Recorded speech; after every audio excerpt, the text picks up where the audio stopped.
이번 추석 멀리 고향에 다녀오신 분들이 아마 있으실 겁니다.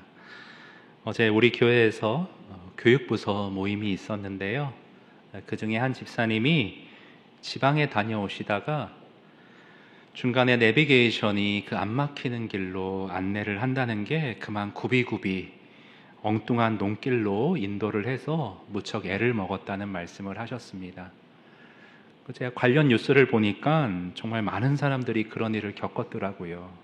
왜인고 하니 내비게이션 설정을 많이들 이렇게 해놓습니다. 최소 시간 경로 그렇게 좀 맞춰놓다 보니까 추석에 메인 도로 고속도로가 꽉 차다 보니 안 막히는 이면도로로 옆으로 좀 빠져서 안내를 한다는 게 또 그렇게 모두들 안내를 받으니까 좁은 시골길이 한꺼번에 몰린 차 때문에 정말 꽉 막히게 되는, 앞차가 이렇게 논두렁에 기울어져 빠지게 되면 정말 뒷차는 오도 가도 못하고 화장실도 없는 곳에서 무척 고생하게 되는 그런 경우들이 오늘 곳곳에 있었던 것 같습니다.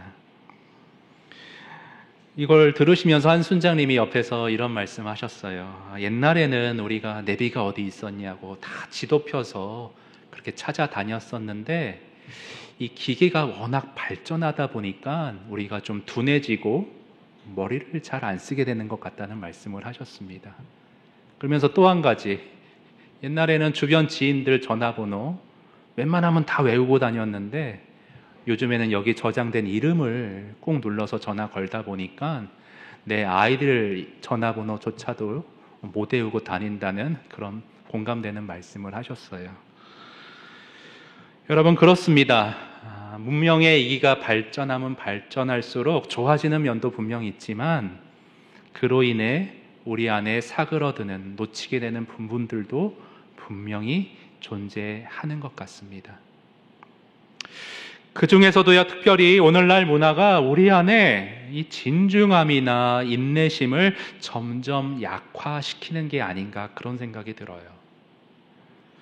오늘날 시대는 뭡니까? 뭐든 빨리빨리 신속하게 결과를 얻고 충동적으로 마음 가는 대로 일을 확 저지르게 만드는 그런 추세를 부추기는 시대입니다. 신용카드를 쓰고 있지 않습니까? 많이들 지금 당장 나한테 필요한 거 있으면 뒤는 생각하지 말고 일단 긁고 보라는 식의 그런 풍조가 주변에 만연해 있습니다. 예전에는 아시는 분들 아시겠죠? 빨간 우편함이 지금도 있지만 편지를 써서 거기 넣어 놓으면 답장이 오기까지 몇 날 며칠 기다리는 건 당연했어요. 요즘 어떻습니까? 카톡 보내놓고 그 읽었다는 표시 1 없어지기 전까지 곧바로 답장 안 오면 왠지 안절부절 이렇게 기다리기 어려워하는 분들이 간혹 계십니다. 근데 문제는 이거예요. 이런 식의 인스턴트 문화가 우리 신앙생활에까지 알게 모르게 스며들어오고 있다는 것입니다. 교회 안에 성도님들끼리 주고받는 조크가 하나 있습니다. 들으시기 전에 주의사항은 같은 조크라도 제가 하면 좀 재미없는 경우들이 덜어 있습니다. 감안하고 들어주세요. 어떤 성격이 급한 한 집사님이 하나님 앞에 기도를 했습니다. 하나님, 저에게 인내심을 주옵소서. 지금 당장 주옵소서. 미리 광고를 해서 이렇게 웃어주잖아요. 너무 좋습니다. 1부 때 안 웃더라고요. 그래서 당황했어요. 빨리빨리 문화가 기도 생활에도 스며들어와 있는 거예요. 근데 여러분 아시다시피요, 우리 안에 인내심이 길러지는 그런 우리 인격의 변화 같은 것은 기계같이 하루아침에 버튼 누른다고 되는 일이 아닙니다. 시간을 필요로 한다는 게 자연의 법칙이에요. 우리 주변의 식물들을 한번 떠올려 보세요. 싹이 나고 줄기가 자라고 꽃이 활짝 피는데 하루아침에 되지 않습니다. 일정한 과정과 시간을 필요로 하는 것이 자연의 질서입니다. 우리는 자연 법칙 아래 살아가는 생물 인격이므로 우리의 인격이 변화되고 다듬어지고 성장해 나가는 그 일련의 모든 과정은 일정한 인고의 과정 시간을 당연히 필요로 합니다. 서둘러서는 안 돼요. 여러분, 사람이요, 이렇게 오랜 세월 속에 참 멋있게 변화되는 경우들이 있습니다. 좀 안타까운 거는 타락한 세상이라 좋은 모습으로 변화되기보다는 오히려 추해지는 경우들도 덜어 있지만 그리스도인들 가운데 좋은 모습으로 변화되는 경우들이 더 있어요. 그중 예를 들자면 다 유명한 목사님이어서 아실 텐데 남포교회 박영선 목사님. 여러분, 박영선 목사님 젊은 시절 설교 들어보신 분 있으신지 모르겠어요. 강단에서 육두문자가 막 이렇게 서슴없이 나오십니다. 굉장히 날카롭고 앞뒤가 없으세요. 뭐냐면 남서울 은혜교회 홍정길 목사님 부목사로 처음 사역을 시작하셨는데 홍정길 목사님이 주일 오전에 설교하신 거를 주일 오후에 박영선 목사님이 막 비판하고 까는 거예요. 말도 안 되잖아요. 그때 홍정길 목사님이 참 그릇이 크신 분이었어요. 그걸 껄껄껄 웃으며 받아주셨어요. 그런 어른 덕분인지 많은 세월 속에 박영선 목사님이 변화되셔서 머리가 이렇게 희끗하셨을 때 설교 들어보면 욕을 안 하십니다. 제가 전도사로 처음 사역한 교회가 지구촌 교회인데 그때 이동원 목사님이 박영선 목사님을 강사로 초청하셨어요. 근데 제가 그때 농담을 잊을 수가 없어요. 뭐라 하셨냐면 세월의 흐름 가운데 도끼가 많이 빠져서 내가 우리 교회로 초청한다고 이런 농담을 하셨던 기억이 있습니다. 그래서 그 박영선 목사님의 어떤 간증이 녹아있는 그 책 제목 하나가 유독 저의 눈에 들어오는데 그게 뭐냐면 책 제목이 이렇습니다. 시간 속에서 일하시는 하나님.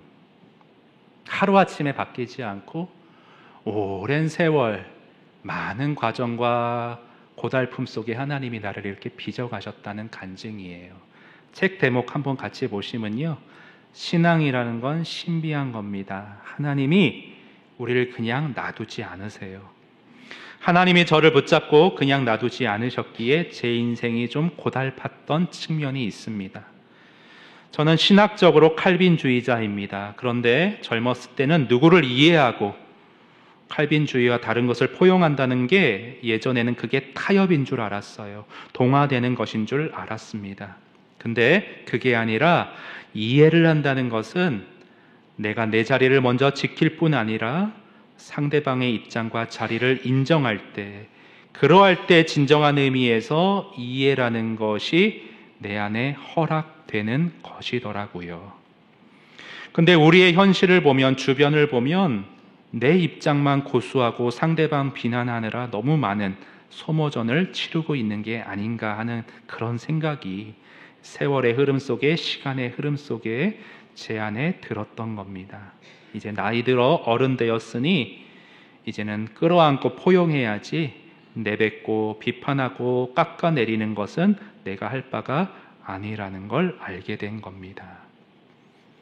박영선 목사님이 사역 처음 했을 때가 30대 초반으로 들었는데 이제는 은퇴해서 원로 목사가 되셨으니까 한 40년간 하나님이 그렇게 시간 속에 목사님을 다듬어 오셨던 것 같습니다. 그런데 오늘 본문 안에서 하나님도 마찬가지 일을 모세에게 행하고 계심을 우리가 볼 수 있습니다. 하나님은 모세라는 한 사람의 인격을 변화시키시고 성숙시키는 그 일에 있어서 오랜 시간 인내하시며 그를 다듬으시며 공을 들여 그를 끝까지 빚어가는 모습을 오늘 본문에서 우리에게 보여주고 계십니다. 여러분, 오늘 본문 앞쪽에 그 2장으로 좀 올라가셔서 2장 23절을 한번 보세요. 2장 23절 보시면 어떻게 시작하고 있냐 하면 여러 해 후에, 그러니까 오랜 시간이 여러 시간이 쭉 흘러갔다는 겁니다. 모세를 처치하고자 혈안이 되었던 왕은 이제 죽고 없어졌어요. 그 오랜 기간 광야에서 숨어 지냈던 모세가 자신만만하고 기세등등했던 청년에서 이제 별 쓸모없는 늙은이라 자신을 인식하기까지 자, 이 기간이, 오랜 기간이 얼마나 걸렸는가? 오늘 본문에는 그 여러 해가 얼마나 지났는지가 구체적으로 나와 있지 않습니다. 그러나 성경 다른 곳에 보시면 이게 나와 있어요. 화면에 사도행전 7장 30절 한번 보시기 바랍니다. 자, 한번 같이 읽어볼까요? 시작. 40년이 참에 천사가 가시나무 떨기 불꽃 가운데서 그에게 보이거늘. 오늘 본문 출애굽기 3장은 그 유명한 떨기나무 사건이 기록되어 있는데, 자, 여러 해 지나고 떨기나무에서 언제 하나님이 모세에게 말씀하셨느냐? 몇 년이라 되어 있어요? 40년 후에. 그러니까 모세로 하여금 그래, 사람이 겸손해야지, 그냥 반짝 한순간의 깨달음으로 스치고 지나가는 거, 그거 하나님 원치 않으시고 광야에서 철저하게 깨어지고 뼛속 깊숙이 나는 하나님 앞에서 별거 아니구나, 이거를 정말 중심 깊숙이 40년이라는 세월을 통해 새겨 넣으신 이후에 모세가 이스라엘의 지도자가 되고 십계명을 받고 출애굽의 주역이 되고 성경의 5권을 쓰는 동안 절대 교만할 수 없도록 하나님은 철저히 사전에 소명의 삶 이전에 그를 작업하셨던 것을 오늘 보여주고 있습니다. 거기 잠깐 30절 계속 좀 보세요. 30절 자세히 보시면 논점에서 살짝 비껴나가긴 하는데 한번 좀 살펴보기 원합니다. 40년이 참에, 거기 사도행전 7장 30절에 40년이 참에 그렇게 되어 있고, 자, 그 다음 보세요. 천사가 떨기나무 불꽃 가운데 나타났다고 되어 있어요. 천사가 나타났대요. 조금 헷갈리지 않으세요? 우리가 흔히 알기로는 어떻게 알고 있어요? 떨기나무에서 하나님이 모세를 부르신 걸로 알고 있잖아요. 근데 성경에는 천사가 이렇게 나와 있어요. 근데 재밌는 게 7장, 사도행전 7장 33절 그 밑에 보시면요, 화면 보세요. 이렇게 되어 있습니다. 이제는 천사가 아니라 뭐로 되어 있어요? 주께서. 천사가 주님으로 바뀌어 있습니다. 근데 출애굽기 3장 본문도 똑같은 걸 보여주고 있어요. 여러분, 출애굽기 3장 성경으로 돌아오셔서 3장 2절을 보세요. 3장 2절에 떨기나무 불꽃 가운데 누가 나타났다고 되어 있어요? 여호와의 사자가, 하나님의 메시지를 전달하는 사자, 천사가 떨기나무 불꽃 가운데 나타났다. 근데 신기한 게 4절을 보시면 4절 같이 한번 읽어봅니다. 시작. 여호와께서 그가 보려고 오는 것을 보신지라 하나님이 떨기나무 가운데서 그를 불러 이르시되 모세야 모세야 하시매 그가 이르되 내가 여기 있나이다. 예, 신기하죠? 처음에는 여호와의 사자라고 주어가 나와 있다가 그 밑에 보면 하나님, 여호와로 바뀌었고, 하나님이 떨기나무 가운데 그를 불러 이르시되, 이렇게 하나님으로 바뀌어져 있습니다. 여러분, 뭐 중요한 건 아닌데 성경 읽을 때 조금 그래도 정립이 필요해서 이런 것도 한번 짚고 넘어가는 게 좋을 것 같아요. 한번 오늘 이 성경 출애굽기 3장 책갈피로 딱 잡아 넣으시고 앞에 창세기 16장 한번 펴주세요. 하나님의 사자, 여호와의 사자가 창세기 16장에 처음 나타나거든요. 근데 성경이 참 통일성이 있는 게 동일한 패턴을 보여주고 있습니다. 예, 하갈이 사라에게 미움받아 서럽게 광야로 쫓겨나는 장면인데 16장 7절 보세요. 하갈에게 누가 나타났느냐? 창세기 16장 7절 여호와의 사자가 하갈에게 나타나는 것을 볼 수 있습니다. 여기서 여호와의 사자는 누구인가? 학자들이 말하죠. 하나님의 인간의 몸을 입고 나타난 천사이다, 구약에서. 그런데 그렇게 볼 수만은 없는 게 10절을 보세요. 10절에 보시면 여호와의 사자가 또 하갈에게 이르되 내가 내 씨를, 하갈 너의 씨를, 천사인데 사자인데 하나님처럼 크게 번성시켜 그 수가 많아 셀 수 없게 만드신대요. 그러니까 하나님이 하실 일을 여호와의 사자가 마치 자신이 하나님인 양 말하고 있습니다. 결정적으로 13절 보세요. 하갈이 자기에게 이르신 여호와의 이름을 나를 살피시는 하나님이라 고백하면서, 자, 그 다음 중요해요. 이는 내가 어떻게 여기서 나를 살피시는 누구를 배웠는고? 하나님을 배웠는고. 그래서 학자들은 또 이런 이론을 내놓습니다. 이건 하나님이다. 여호와의 사자는 하나님이다. 근데 신기한 게 예수님 탕생하신 이후에는 더 이상 성경에 여호와의 사자가 등장하지 않는 것을 볼 때에 이건 아마 구약에서 성육신하시기 이전에 자신을 미리 나타내 보이신 예수 그리스도가 곧 여호와의 사자이다, 이런 말을 하기도 합니다. 근데 정확한 건 아무것도 없어요. 그냥 학적인 추정입니다. 본문이 여호와의 사자가 뭐다, 천사다, 예수님이다 이런 말 절대 나와 있지 않아요. 신비인 거죠. 삼위일체와 같은 신비인 거예요. 여호와의 사자와 하나님이 둘이 다른 것 같은데 또 동일하게 나오는 것 같고, 우리의 이해로 다 정리할 수가 없어요.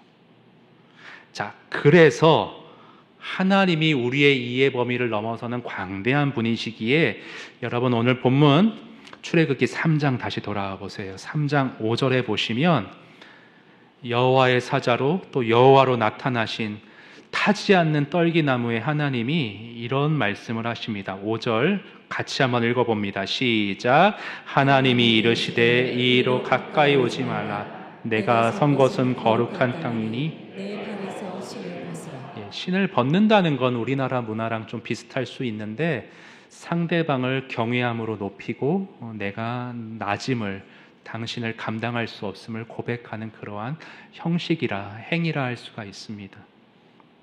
근데 여러분, 성경을 좀 상상해서 읽을 필요가 있어요. 거룩한 상상력이 필요한데, 여러분 한번 상상해 보세요. 옛날에 청년 시절의 모세가 떨기나무 가운데 불꽃으로 오는 하나님의 음성을 들었다면 어떻게 반응했을까? 모세야, 네 발에서 신을 벗어라. 아니, 내가 그래도 왕자인데, 애굽에서 제일 잘 나가는데 어디 나한테 신을 벗으래? 이럴 수 있었지 않았을까요? 그래도 하나님을 경외했을 텐데요.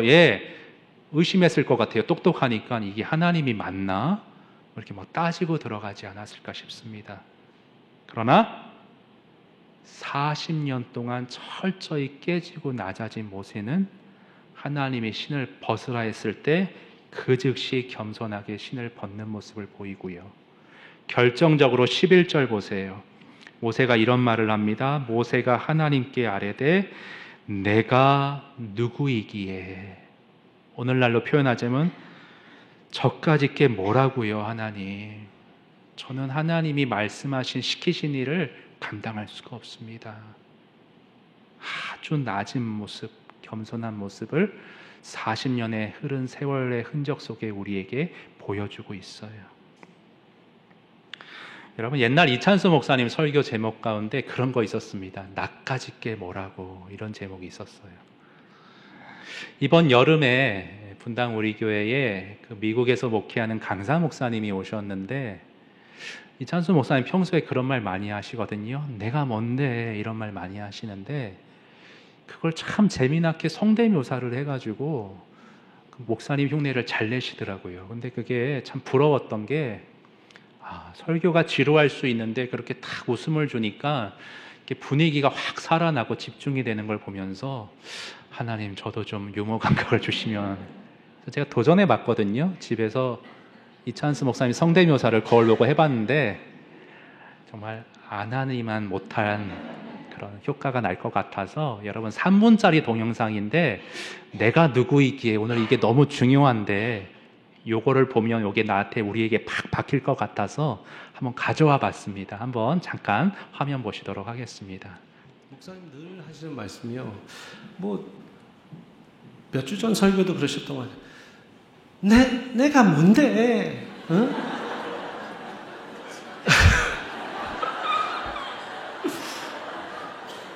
나같이 부족한 사람이 분당 우리교회를 목회하면서, 여러분 늘 그러시잖아요. 어? 난 절대 딴짓 안 할 겁니다. 내가 왜 이 좋은 교회를 두고 막 이러시잖아요. 그게 내가 뭔데? 내가 질게 뭔데? 이런 사람을 하나님이요 몰더블하게 빚으시는 거예요. 난 그게 제일 존경스러워요. 여러분 이찬수 목사님 정도 되시면은요, 나 누군지 알아? 이렇게 하셔도 돼요.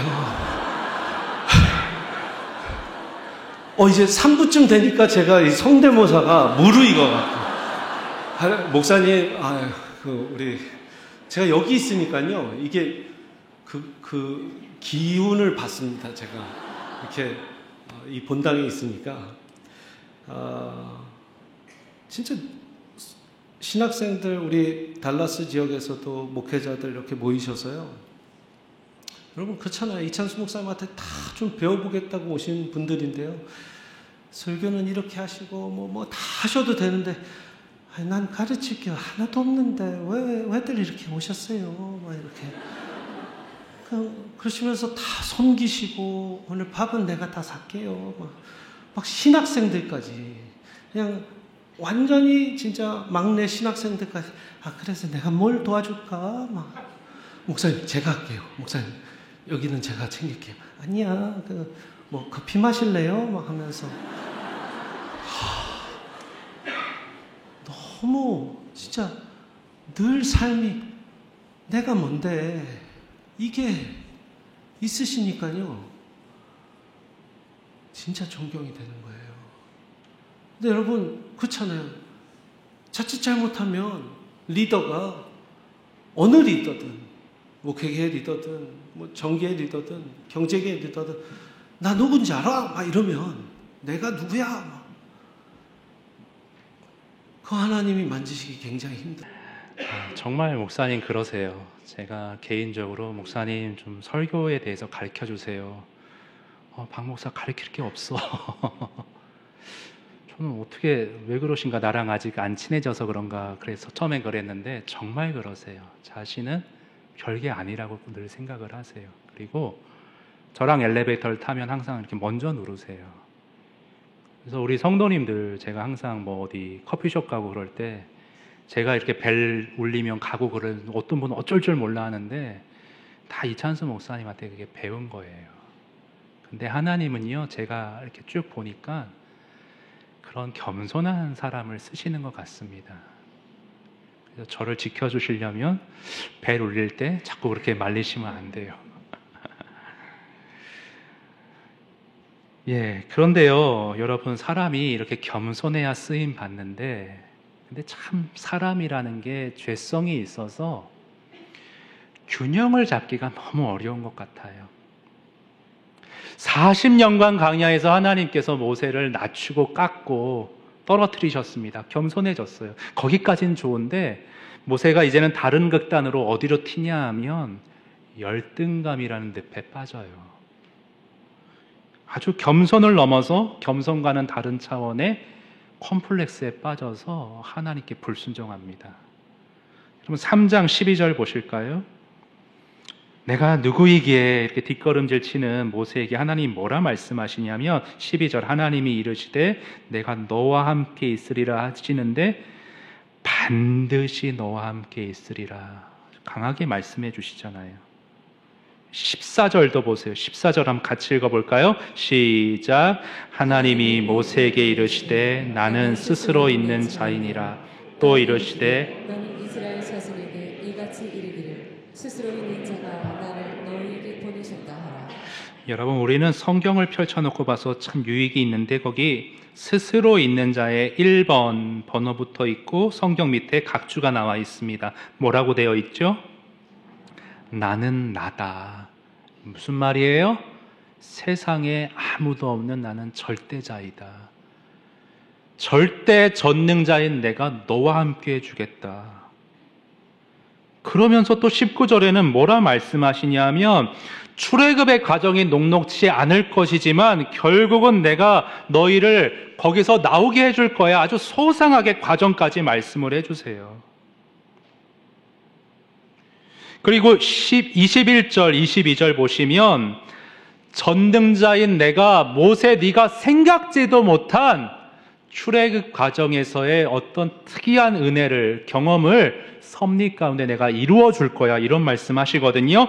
21절 22절 같이 읽어볼게요. 시작. 내가 애굽 사람으로 이 백성에게 은혜를 입히게 할지라.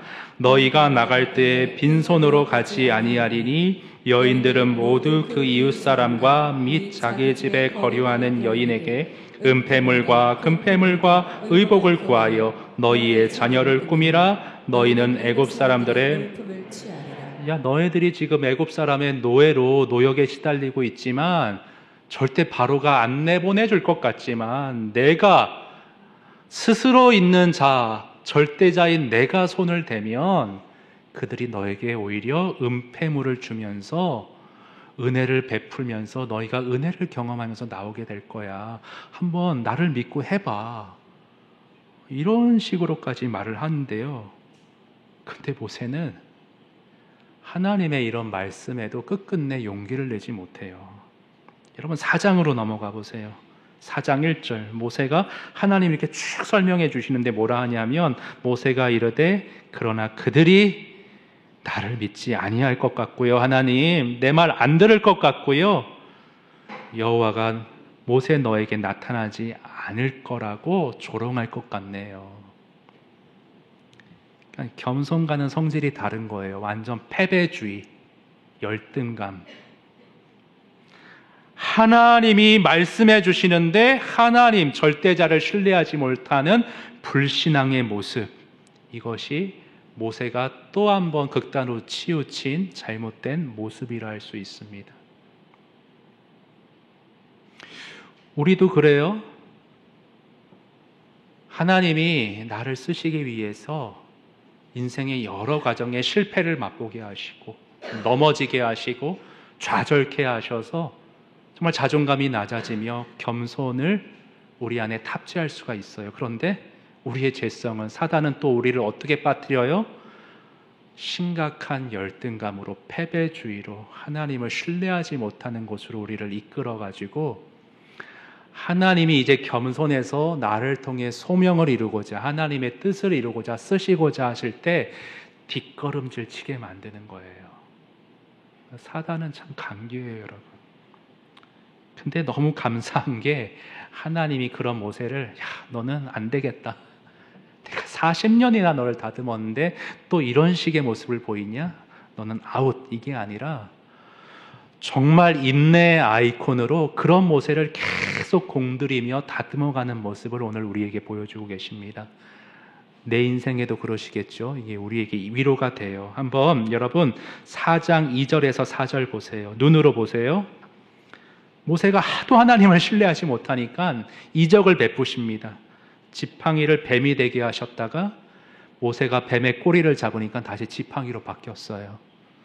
한 번이 아니라 3-4번입니다. 6절에서 7절도 눈으로 보세요. 이 손을 품에 넣으니까 나병이 생겨요. 근데 다시 품에 넣으니 나병이 깨끗하게 낫는 거예요. 마지막 9절 나일강이 피로 변하는 기적을 또한 보게 하십니다. 3번이나 나를 믿어라 모세야. 전능자다. 스스로 있는 자다. 근데 모세가 보이는 반응이 뭐냐면 10절 한번 다 같이 읽어볼까요? 10절 시작. 이제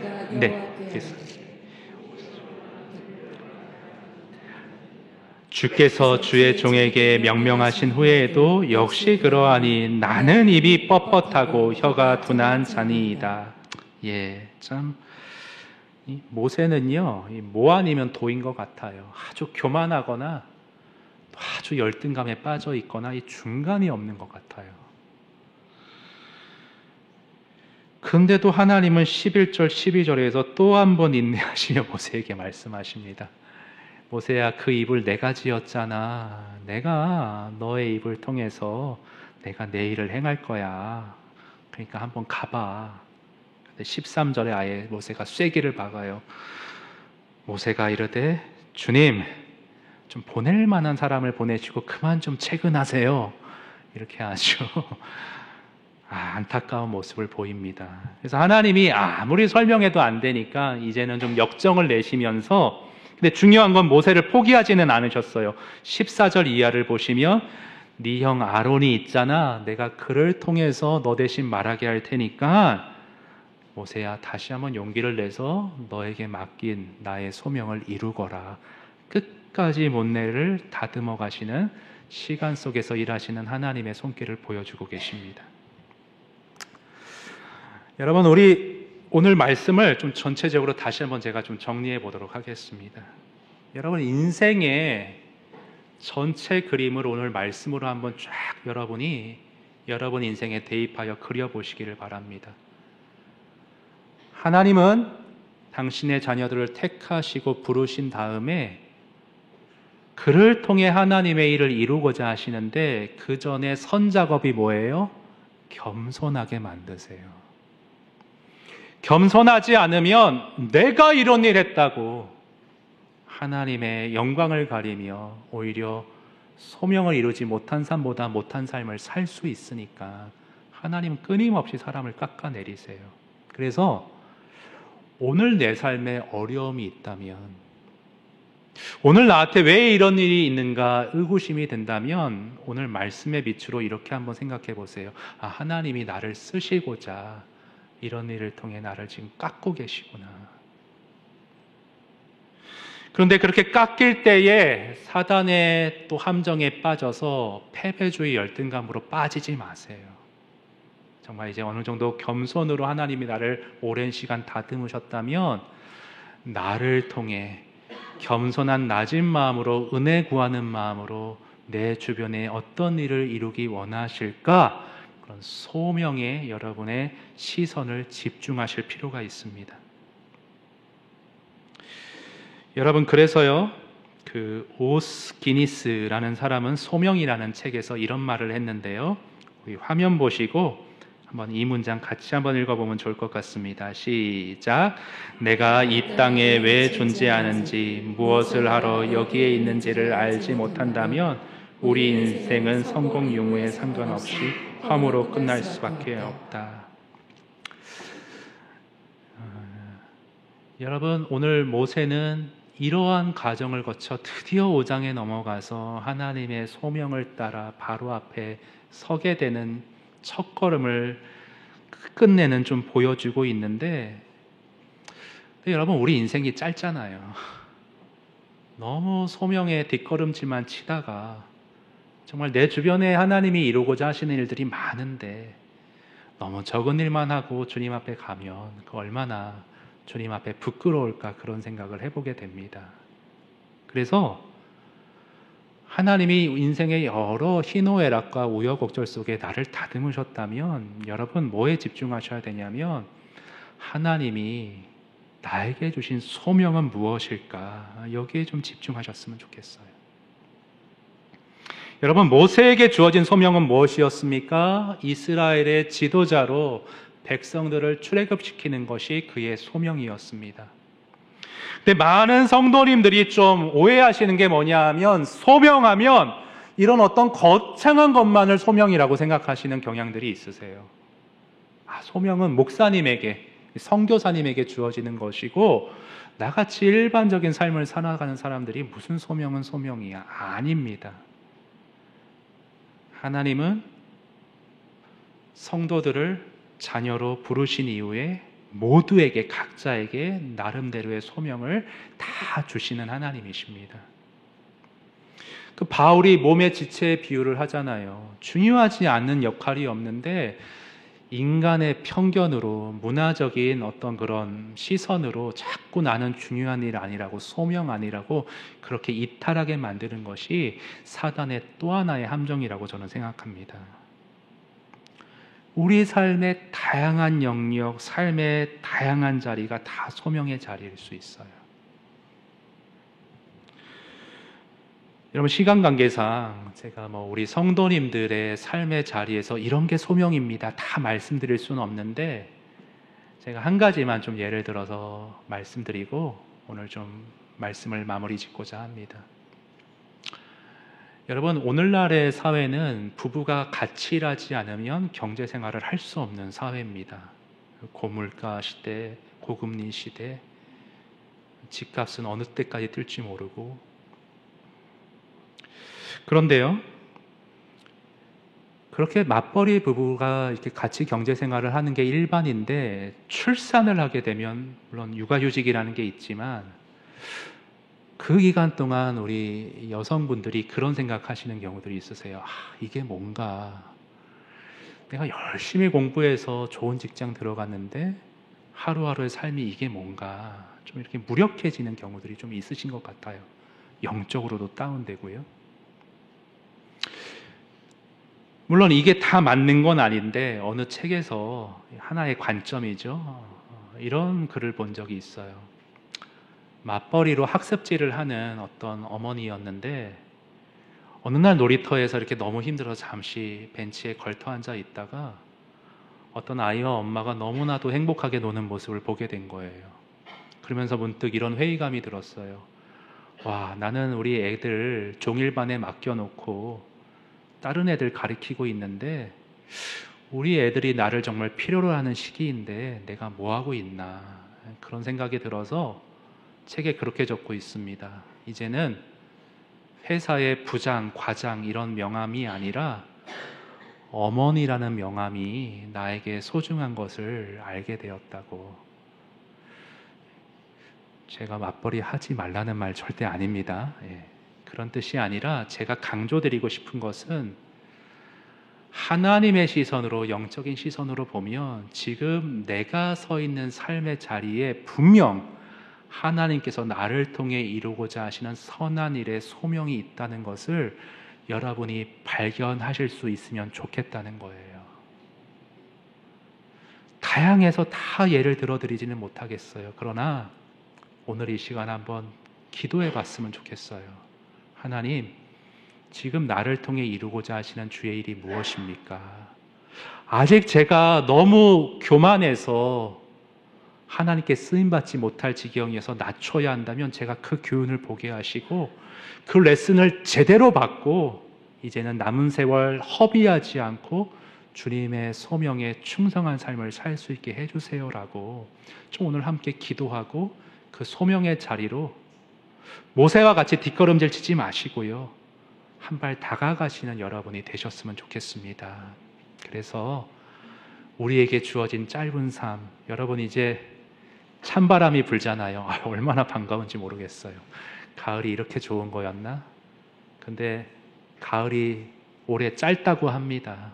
찬바람 불고 연말 다가올 텐데 우리의 인생의 마지막도 그렇게 어느 순간 마지막을 예기치 못하게 맞이하게 될 것이 우리의 화살과 같은 짧은 인생인데, 너무 늦지 마시고 좀 더 일찍 하나님의 소명을 발견하시고 겸손의 사람으로 그 사명에 충성하셔서 하나님의 일을 작게건 크게건 아름답게 이루어 가시는 저와 여러분의 복된 삶이 될 수 있기를 주님의 이름으로 축원드립니다.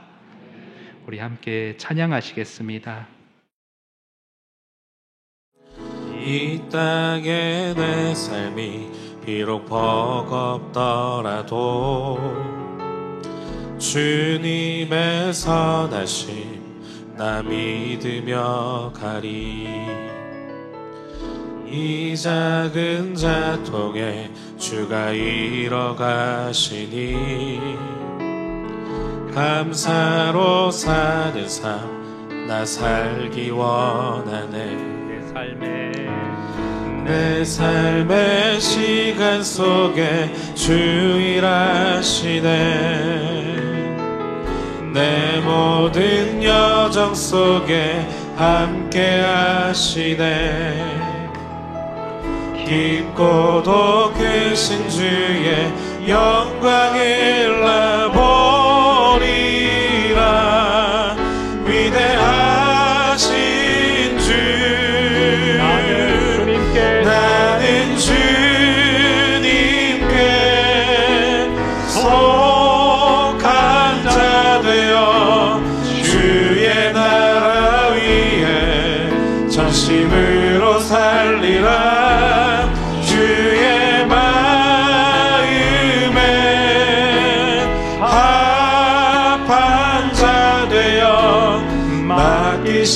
소명이 이르리. 이 땅의 내 삶이 이 땅의 내 삶이 비록 버겁더라도 주님의 선하심 나 믿으며 가리. 이 작은 자통에 이 작은 자통에 주가 이뤄가시니 감사로 사는 삶 나 살기 원하네.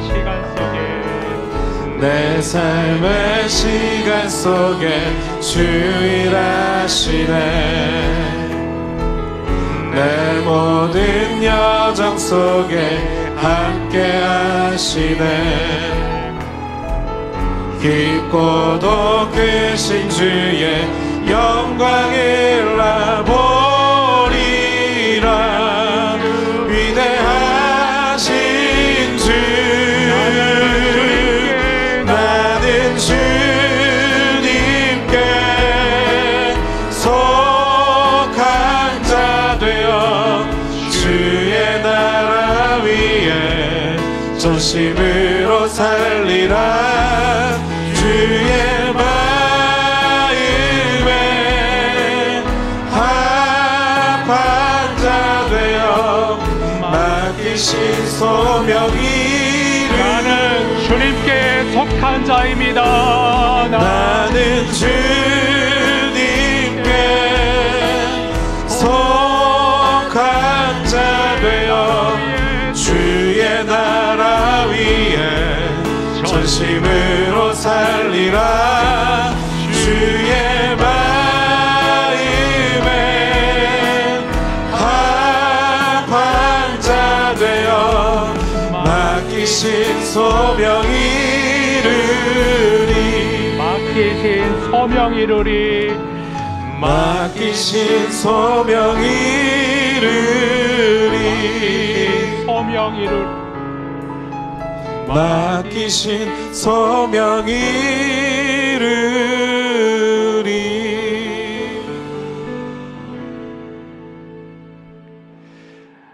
여러분 이 시간 잠시 기도하실 때에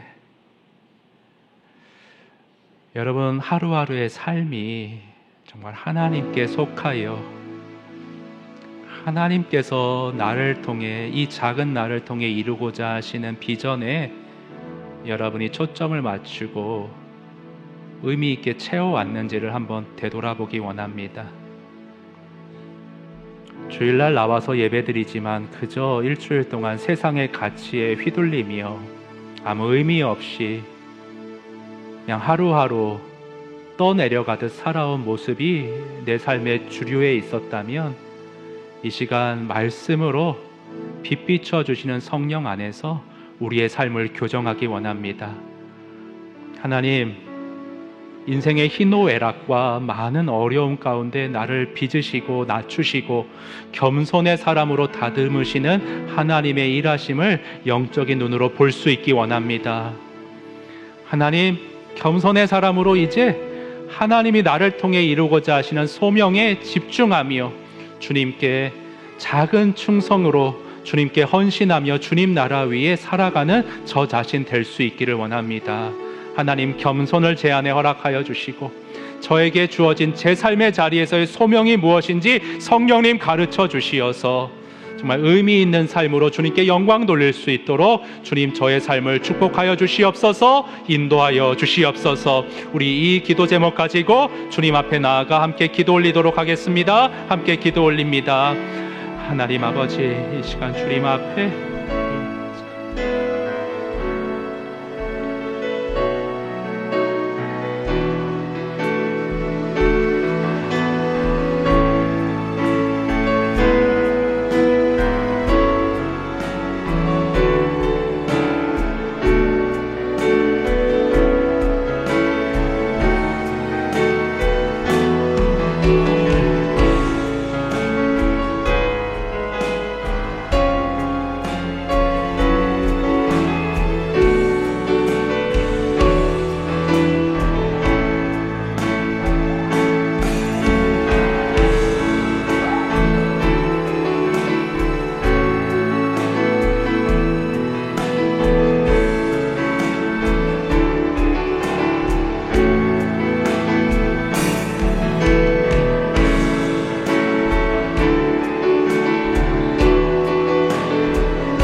이어서 짧게 한 가지만 더 기도했으면 좋겠습니다. 소천하신 옥하는 목사님은 성도 한 사람 한 사람이 소명자라는 것을 늘 강조하셨습니다. 한국교회가 그 위상이 땅에 떨어져 있고 질타받는데 목회자들이, 선교사님들이 정말 이 한국교회를 회복시킬 수 있는가? 물론 그렇지만 성도 한 분 한 분들이 정말 말씀으로 바로 세워져서 삶의 자리에서 복음의 영향력을 나타낼 때에, 하나님의 손길로 살아갈 때에 작은 나를 통해 한국교회가 회복될 수 있음을 여러분 잊지 마시기 바랍니다. 여러분의 삶을 통해 하나님이 일을 이루기 원하십니다. 여러분, 우리는 물량주의의 세속적인 가치에 속고 있는데요, 우리가 정말 주일학교에서 학생 한 명을 가리키더라도 그 학생이 빌리그레암이 될지 아무도 모르는 일입니다. 여러분 삶의 자리에 헌신하십시오. 여러분 정말 복음의 정신으로 살아가십시오. 하나님이 여러분을 통해 놀라운 일들을 이루어 가실 것입니다. 여러분, 이러한 꿈을 꾸고 이러한 비전을 갖고 내가 오늘의 삶의 자리에 충실할 수 있도록 주님, 저의 일상을 회복시켜 주시도록 다시 한번 하나님, 이 기도 제목 갖고 주님 앞에 나가 기도하겠습니다. 한 번 더 기도드립니다. 하나님 아버지, 우리 성도들의 삶의 자리를 주님께서 축복하여 주시옵소서. 하나님 아버지, 저들 한 명 한 명을 통해 주님께서 저들을 통해 놀라운 일들을 이루어 가실 줄로 믿습니다. 한국교회가 무슨 거창한 무엇으로 회복되는 것이 아니라 우리 성도님들이 말씀의 사람 되고, 우리 성도님들이 성령의 사람 되고, 저들의 삶의 자리에 빛을 발할 때에 하나님의 역사가 이루어질 줄 믿습니다.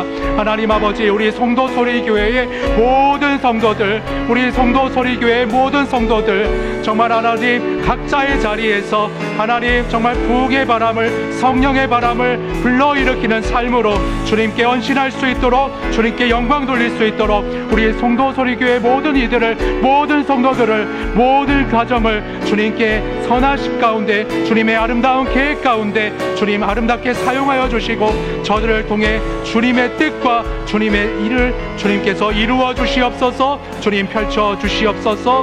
우리의 기도를 통해 역사하시는 주님을 신뢰합니다. 찬양합니다. 인도하여 주시옵소서.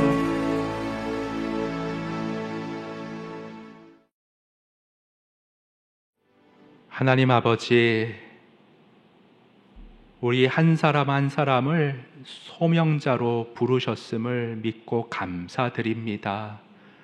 하나님, 하나님의 사람들을 쓰시고자 할 때 긴 세월 속에 우리를 깎으시며 다듬으시며 겸손하게 만드셔서 겸손한 하나님의 사랑으로 소명 이루게 하시는 하나님의 일하심을 우리가 오늘 말씀에서 확인하였습니다.